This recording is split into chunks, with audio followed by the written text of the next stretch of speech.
What if I told you that Blizzard Entertainment has an entire market built off of illegal hacking and botting, one where they benefit monetarily from player-owned bots gathering items endlessly on their servers? I'm sure many who have played Diablo 2 understand that hacking, botting, and third-party item-selling websites have been around since the game's very humble beginnings. They might also be disappointed to know that in 2019, they still exist and are thriving. For better or worse, Diablo 2 has regular ladder resets, which turns the same illegal hackers that have been running bots for close to 20 years. Diablo 2 is unfortunately a game that limits the player's access to specific items when not playing in an online ladder game. A ladder in Diablo 2 is basically just another name for a season, and it resets every 6 months. Without Blizzard stopping their support of Diablo 2's online capability, they need to reset the ladder so that players can find and craft a large portion of the stronger items inside the game. Blizzard could remaster the game, but that in itself has been rumored to be one of the more difficult tasks, mainly due to when and how the game was designed. Beyond the rumors that Blizzard does not have the expertise or interest to undertake any major updates, it's clear Diablo 2 has been relatively ignored by Blizzard. Because of the technological difficulty of working with such a dated but still heavily played game like Diablo 2, the official Blizzard website is the only place where you're able to buy keys. There are no third-party key sellers of Diablo 2 that are legitimate. So if anybody wants to buy a legal version of Diablo 2, they pay $20 directly to Blizzard, $10 for the base game, and then $10 for the DLC. This also means if someone is caught cheating and gets banned, they will need to pay Blizzard $20 to buy a new key. Because Diablo 2's core gameplay is item-heavy and requires hours of playtime and level clearing to find the best items, it's perfect for automated bots.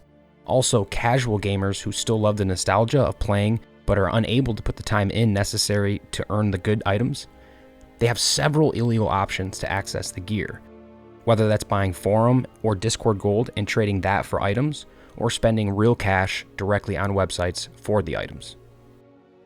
To the normal observer, this might not seem severe, but because Diablo 2 runs on classic Battlenet for free for anybody with an active key, there isn't much of a reason for Blizzard to keep the Diablo 2 servers maintained and staffed if there isn't some form of revenue stream.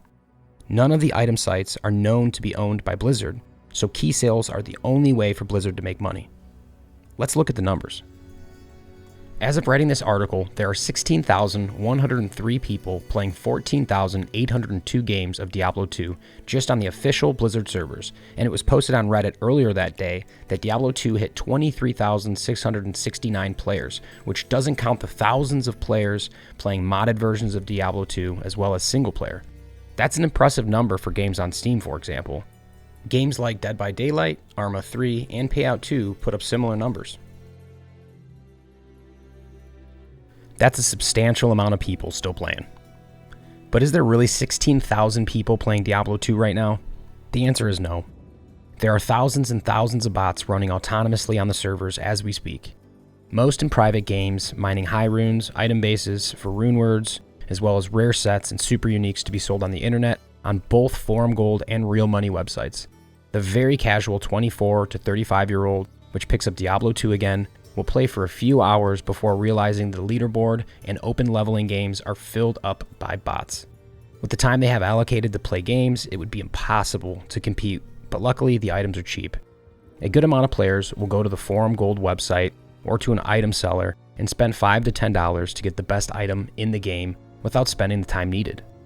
The Forum Gold strategy has remained the most popular among repeat players as they use Forum Gold from trades on previous ladders to try to even the playing field, not fully understanding or caring that they're adding to the botting ecosystem.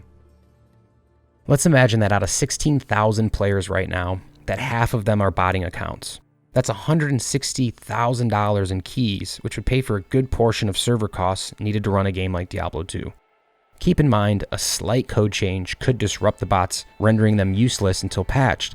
Also, an update to the security protocols leading to the banning of keys could cause a massive influx of key purchases.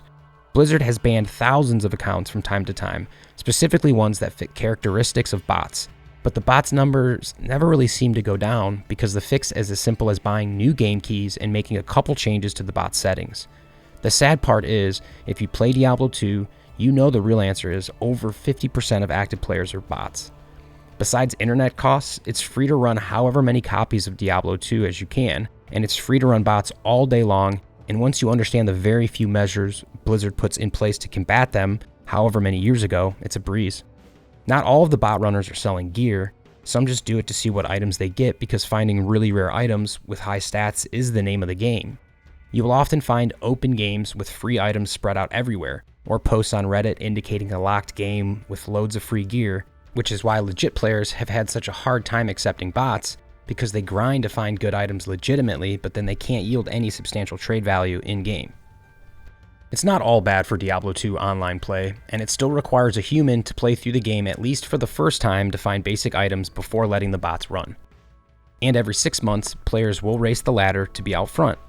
The problem is, when normal humans need to go to bed, that's where the cheaters will let the bots take over. It's not that Blizzard isn't aware of the problem, but nothing is ever said or done about the botting issue publicly. There are some really basic things they could implement to kill the botting community altogether. They don't do it. Instead, they opt for ban waves and hoarding key sales. At the end of the day, if you want to play the game in your own way, you are free to do so. The crazy part is, somehow through it all, Blizzard is benefiting from the hacking and cheating playstyle. It's no wonder why they never put in a real attempt at trying to fight it in the first place.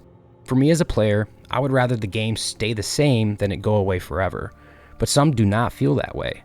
I talk to gamers all the time that didn't even realize Diablo 2 was still a thing, and it's hard for many to get past the age graphics and hardcore playstyle, but it's one of the greatest games of all time, and you can still play it online with your friends the same way you did in the early 2000s.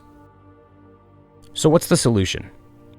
Unfortunately, Blizzard has shown recently that they're incapable of understanding their own franchise in Diablo, and they don't have the proper technical or general expertise required to pull off a remaster that could replace our current Diablo 2. It's impossible without neglecting what we know as Diablo 2.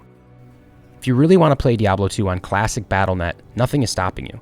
You will likely see several active bot games that you can actually use to level your characters.